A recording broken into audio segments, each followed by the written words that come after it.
1965 साली पाकिस्तान सोबत झालेल्या युद्धात द पुना हॉर्स रेजिमेंटचे कमांडो अधिकारी होते लेफ्टनंट कर्नल अर्देशीर बुर्जोरजी तारापोर.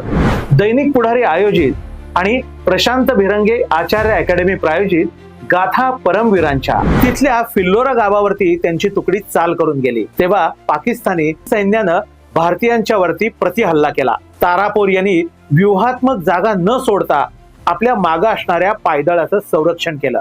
त्यांचा रणगाडा शत्रूच्या थेट माऱ्यात होता. त्यावरती अनेक तोफगोळे पडून तारापोर आणि त्यांचा चमू जखमी झाला. एका तोफगोळ्यानं त्यांच्या रणगाड्याला आग लागली आणि त्यामध्ये तारापोर गंभीर जखमी झाले. त्यांचं शौर्य पाहून पुना हॉर्स रेजिमेंटनं पाकिस्तानाचा प्रतिहल्ला मोडून काढला. वजीरवाली, जस सोरण आणि आसपासचा प्रदेश भारतीयांनी काबीज केला. त्यांच्या या अतुलनीय शौर्याबद्दल परमवीर चक्र देऊन सन्मानित करण्यात आलं.